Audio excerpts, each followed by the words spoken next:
महत्वाची बातमी, पुणे पोलीस आणि संभाजीनगर पोलिसांनी मारहाण केल्याचा तरुणींनी आरोप केलेला आहे। जातीवाचक शिवीगाळ करत पर्सनल चॅट तपासल्याचा तरुणींचा आरोप आहे। कोथरूड पोलीस ठाण्यामध्ये नेऊन मारहाण केली असून व्हिडिओच्या माध्यमातून तरुणींनी गंभीर आरोप केलेले आहेत। पोलिसांवर गुन्हे दाखल करण्याच्या मागणीसाठी पीडित तरुणी सकाळपासून पोलीस आयुक्त कार्यालयासमोर ठाण मांडून आहेत। पीडित तरुणींना भेटण्यासाठी आमदार रोहित पवार पुणे पोलीस आयुक्तालयामध्ये दाखल झाले।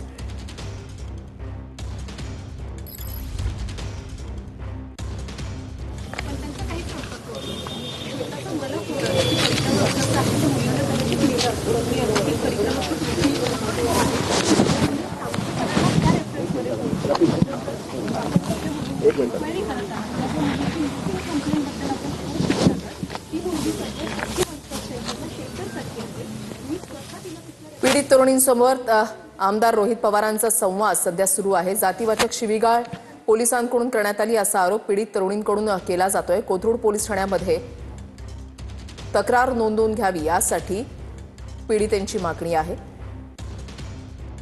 ती कामाच्या ठिकाणी होते, तिच्या घरी गेले, तिच्या घरमालकाला पोलिसांनी गाडीत टाकलं, तिला त्या पोलिसांनी गाडीत टाकून तिच्या कामाच्या ठिकाणी घेऊन गेले, तिला कामाच्या ठिकाणावरनं गाडीत टाकून घेतलं पोलिसांनी। माझं एका रात्रीसाठी ती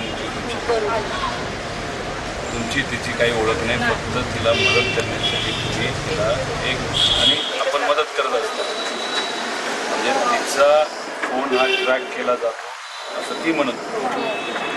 आणि अचानक दुसऱ्या दिवशी म्हणजे आज हा कालचा विषय आहे, परवाचा, आणि काल तुमच्याकडे पोलीस आले।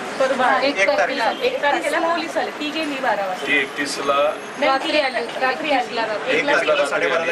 1ला दुपारी गेली आणि पोलीस आले। बरं, ते पोलीस तुमच्याकडे न येतात तुमच्या मैत्रिणीकडे, पहिल्या मैत्रिणीकडे तिचाही ट्रॅक केला।